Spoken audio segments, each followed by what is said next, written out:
Welcome to Taz Talk, ladies and gentlemen. Today is May the 25th, 2025. We're going to be talking about Saturday night's main event. I need my other phone for that. It's not on my thingy here.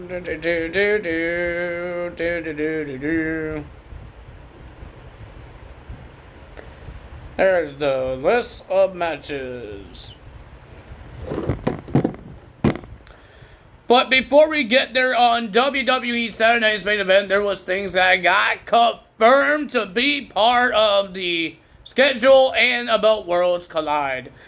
Well, ladies and gentlemen, if you didn't know, about 2018, they had a all-women's PLE. It was all the women's from NXT, from some indie wrestlers that never showed up for a while, and main roster women. And we're going to have Evolution 2. It makes the return of the women's PLE. The Evolution. And this Evolution will be on July 13th. And there's going to be another Saturday night's main event on July 12th before the Evolution. So that's pretty cool to hear about, that they're going to have a women's PLE. They haven't done it since a couple of years until after 2018. They haven't done it. Now they're doing it again. Well, ladies and gentlemen, they made another match, and I'm happy for this match. I'm happy that he's part of the show. Vikingo will be in Worlds Collide, and he will go one-on-one with Mr. American Maids, not El Grande. It will be Chad Gable. Chad Gable will be part of this show. I can't wait to see what happens. I've seen Vikingo. The guy is a high flyer. The guy is great to see. They even showed a little video package of him in AAA. They didn't show him in TNA, but that's fine with me. But that would be cool to see. We don't know if any titles will be on the line at this Worlds Collide. I know AAA has their own Cruiserweight title. They have their own World title. I have no idea if Alberto El Patron will be in a match, because I don't know who's the World Champion in AAA. But yeah, I don't know if there's any titles on the line right now. It's a pretty decent show, because there's some AAA guys I've seen on AEW or on TNA, and they could be part of this a big magical WWE event. Ladies and gentlemen, now we're going to talk about Saturday Night Main Event, because Saturday's main event, we had an interesting Saturday Night's Main Event this year. For this one, I don't know why I'm saying this year when they have another one coming up in July. But this was an interesting Saturday night's main event. We got a return. We found a third man that will be joining Seth Rollins and the Paul Heyman guys. And they got a match. We got two returns, and we got a match got made for Money in the Bank. It's not a championship match, but it's interesting. Well, ladies and gentlemen, first match of the evening, we got CM Punk and Sami Zayn versus Seth Rollins and Braun Breaker. I need to refresh that. I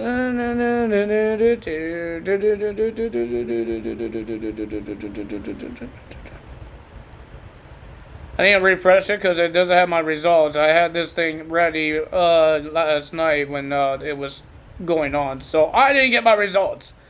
No, I did. We didn't know there was a pre-show match. American Made, Julius and Brutus versus LWO, Cruz del Toro, and Walking Wild. I did not know about that. But we got Seth Rollins and Braun Breaker versus CM Punk and Sami Zayn in our beginning of the show.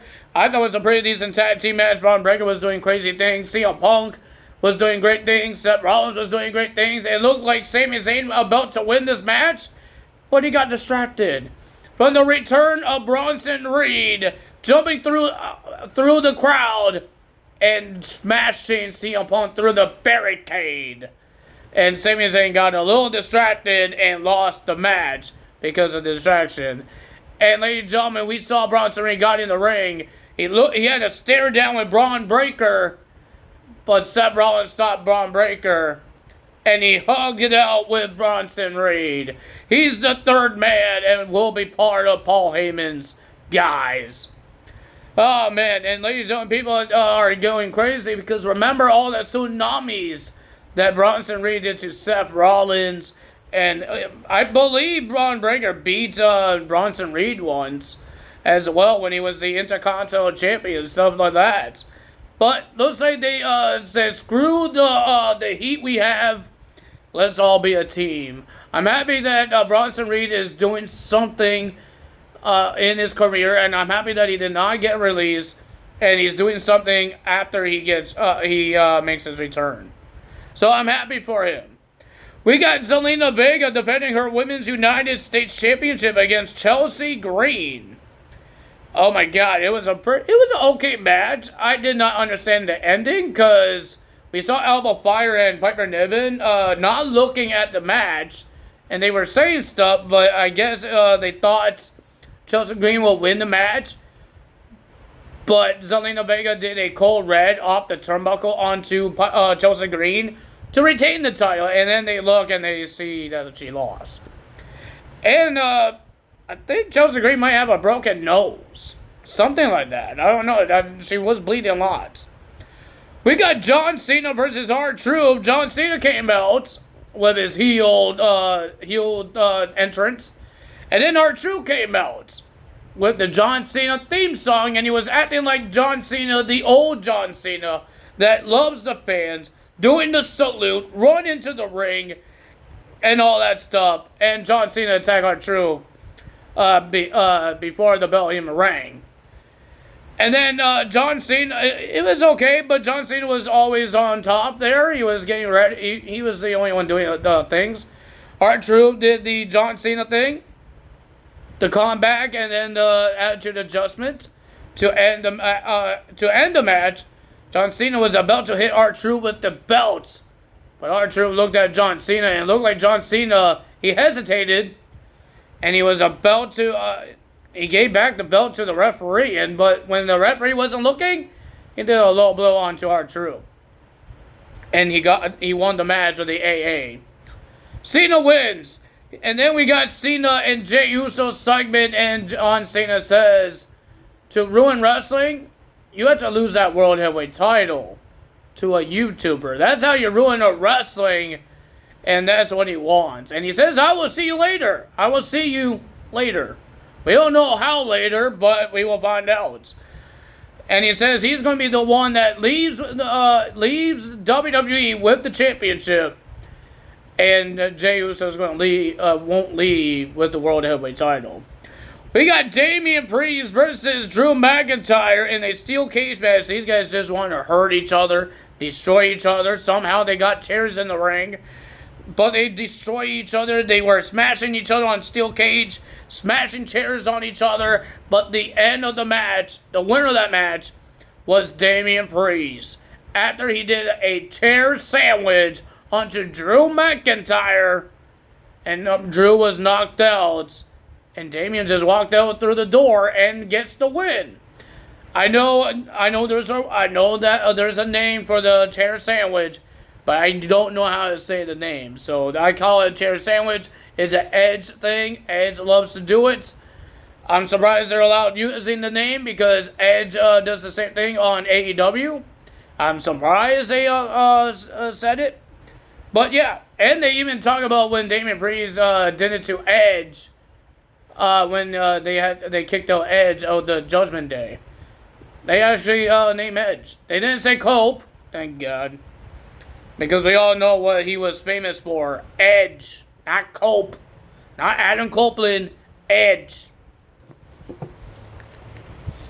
I'm a little thirsty. Sorry, guys. We got the main events.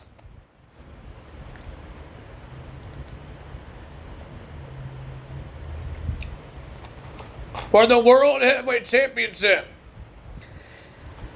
Jey Uso versus Logan Paul. There was a lot of shenanigans. Logan Paul was doing his shenanigans and trying to win this match. But Logan Paul was about to win. Jey Uso was about to win. He did the splash. But John Cena is the one that... John Cena pulled out the referee The ref was trying to get to that 3 count, but John Cena pulled the referee out and start beating up Jey Uso and trying to make sure Logan Paul wins his match and become the World Heavyweight Champion. But he got interrupted by the returning of the American Nightmare, Cody Rhodes. Cody Rhodes attacked John Cena with a crossroads. And then Logan Paul was about trying to punch Cody Rhodes in the face, but Cody Rhodes ducked, got speared. Logan Paul got speared by Jey Uso, a splash by Jey Uso. 1, 2, 3. I got the burps. Excuse me. Jey Uso retains the World Heavyweight Championship. And Cody Rhodes went on the microphone. He says he's back and he wants to fight. He says, John Cena, you found your partner, Logan Paul, and he got his brother, Jey Uso. We will see you guys at Money in the Bank in a tag team match. Playa. So we're going to have a tag team match between John Cena, Logan Paul, against Cody Rhodes and Jey Uso. That's an interesting tag team pairing for John Cena. Cena had women as his tag team partners. He had Shawn Michaels, he had The Miz, David Otunga, and now he's going to have the YouTuber Logan Paul as his tag team partner. I know he had a whole bunch of other random tag teams partners, but that's the only ones I could think of. I know he had Batista. I think he teamed up with Sin Cara once. Did he team up with Jerry and King Lawler once? Or did I mess that one up? I have no idea. He had a whole bunch of random tag teams and 6-man, 8-man, regular tag team, 12-man tag team. But now he's going to team up with Logan Paul at Money in the Bank. So that's going to be interesting. So that means Logan Paul is not going to have a Money in the Bank qualified match. I thought that's why they're not doing the men's qualifying match or announce some matches. They just said, oh, on Raw, the men's qualifying match will start next week. But they didn't tell us who's in the matches. Could be a surprise. It could be. It could be one surprise like they did with Kairi Sane. People kind of ruined that surprise because people on the internet spoil it for us that Kairi Sane is coming back. I don't blame Kairi Sane what happened to Zoe Stark. I know people say, oh, it's Kairi Sane's fault. But Kairi Sane was getting ready to do the spot that she was supposed to do. And it looked like Zoe Stark did her dropkick a little too short. And too early, Too early. And it looked like she might want to try to stop herself, but she landed really badly. I don't blame anyone. It's just, I think Zoe Stark was trying to do the dropkick a little too early. Because Kairi Sane wasn't... Kairi Sane was still doing a move onto Rhea Ripley. And then she turned around, and then you saw Zoe Stark trying to do the dropkick. And you saw where she landed. Kairi Sane wasn't there. Because I think it was timing. And Zoe Stark was a little too early. And Kairi Sane maybe got on the right time. So it could be Zoe Stark's fault, but I don't blame her. I hope she feels better. I hope it's not a really bad injury. Because she is a future in the WWE. I think she could win a championship. She didn't need Shayna Baszler or Sonya Deville. It sucks that she never won the tag team titles with those two. But maybe she could win singles championships. Just like Dakota Kai, but they stuck her with the women's tag team titles too long. And she got injured a lot. And they tried to push her with the women's intercontinental title. And never won it. So I think there's some wrestlers was in the women's tag team title picture a little too long, and they don't know what to do with them to give them a push. Like Island Dawn and Alba Fire, and Alba Fire is back in another tag team or faction. She's not in a singles one. Well, mainly because they need more tag teams. And I'm hoping they will bring some tag teams for the women's. Like Roxanne could team up with somebody. Julia could team up with somebody. I would love to see Julia team up with Io Sky. Or Asuka. Or Kairi Sane. A Japanese faction would be awesome. They could have done it still with Asuka, Kairi Sane, and Io. Whenever Asuka could come back. Because all three of those ladies are on Raw still. But they won't be calling themselves Damage Control. You know what I mean? Like, I would love to see that. That's the Damage Control I want to see. When Kairi Sane made her return to the WWE, her first time returning in Crown Jewel, I was hoping that we get that type of Damage Control. That Bayley and Dakota Kai could be a team.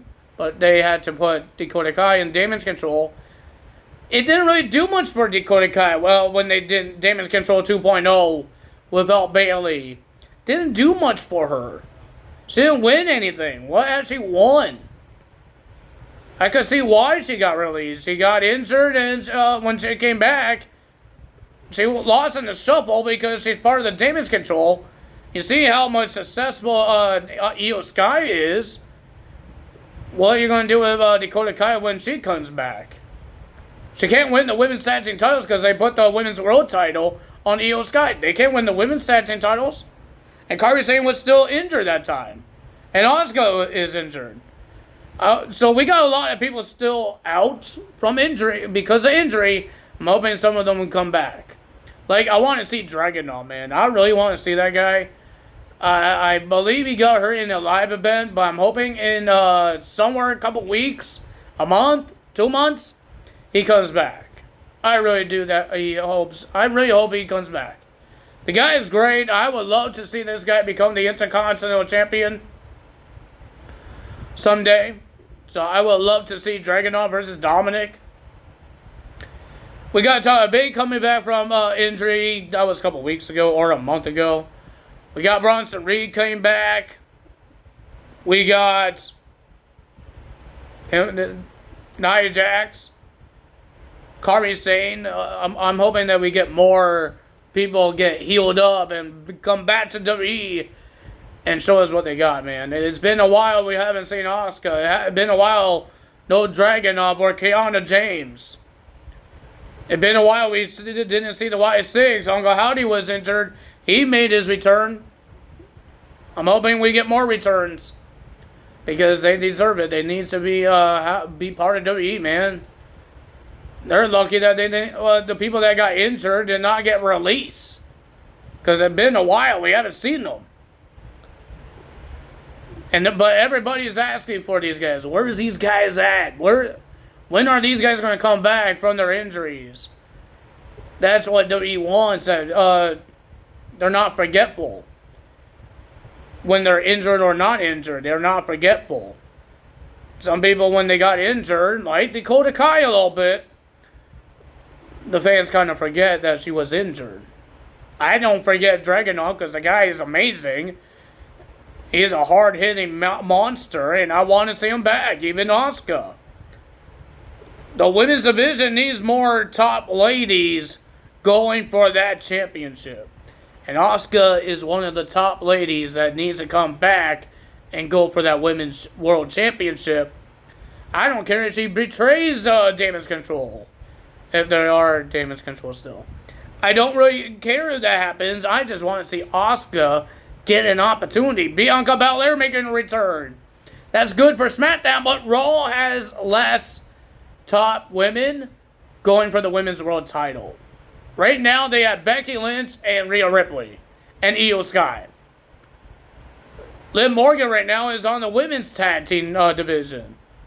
She's not in. She's a top lady. It's just right now she has her own title, just like Becky Lynch wants the women's Intercontinental title. So she's not going for the women's world title, or Liv Morgan is. So there's no top women's world champion, women's in Raw. Saying Io Sky, I don't think she's going to lose it right away. Because they need competitors that actually could do it. Roxanne could do it, but Roxanne's in the Money in the Bank ladder match. She could win the Money in the Bank. I don't know if she could because she is new to the Raw roster. So as Julia. I think it could be Alexa Bliss. Who else is in there? Rhea Ripley, cool. I really don't want to see Rhea Ripley win it. I'm getting tired of seeing Rhea Ripley getting title shots now. I understand she wants it, but can she actually earn it now? Stop getting rematches, please. But ladies and gentlemen, that's all me today. If you guys enjoyed this video, hit the like button, leave a comment below. We got Battleground coming up tonight. NXT's Battleground. I know it says WWE Battleground, but it's NXT's Battleground because it's NXT wrestlers going for the titles and entertaining the people. The match I really want to see is the TNA World Championship. Are we going to have history making? The very first title change hands from a different company. Will WWE take TNA's World Championship? Not really happy it's Trick Williams because Trick Williams has been champion too many times and he's been getting title shot after title shot. But I want to see history. That's what I want to see. I want to see history. Will we get that history? I think every match will be a great match. I think so. I believe so. Even the 6-man tag team match with Josh Briggs, Hank and Tank versus The Calling. I think that would be a good match as well. I think, will we get any surprises? Maybe. Will we get any surprises? It could be we get some surprises. Maybe from TNA or Evolve people, Dark State. Anything could happen. I don't know we're going to get any surprises. I don't know. Well, they didn't do any surprises on the last PLE for NXT. So maybe this one we get some surprises. But what else can they do? They didn't sign anyone yet. There's some injured people on NXT that could make the return. Or some people that never showed up for a while. That never came back. Edris was on Evolve. Even Oro Mensah. The guy got released and he was in Evolve on this Wednesday. I think Evolve is taped.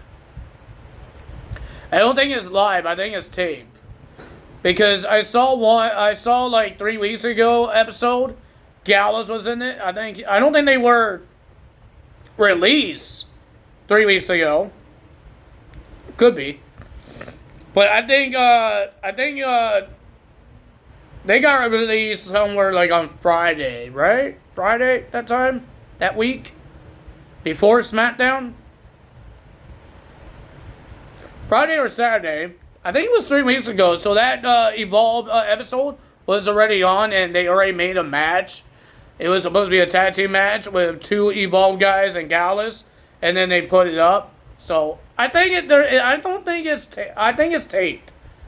I don't think it's a live show. So because when Javier Bernal got released, he showed up still on Evolve as well.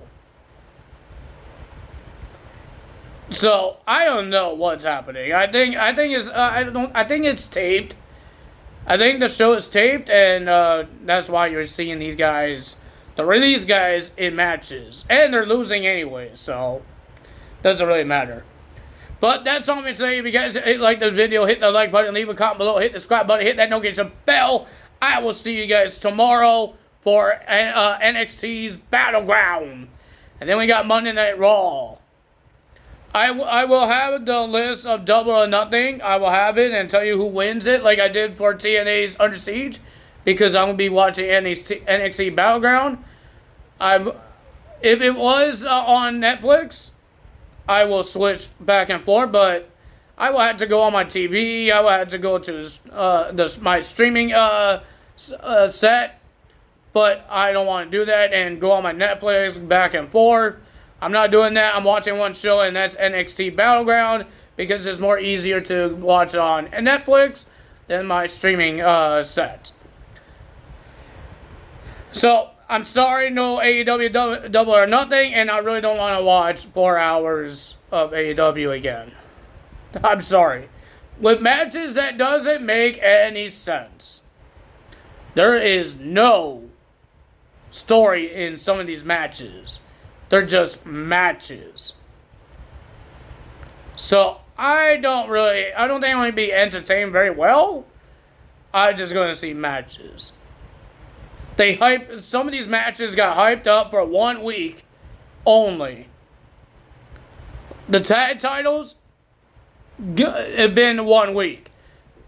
They started it like 2 weeks ago, but the actual hype build up was last week. And I'm not really excited for it because that's when they build it up. So I'm not a big fan of it. We will see what happens on Double or Nothing. Will we have new champions?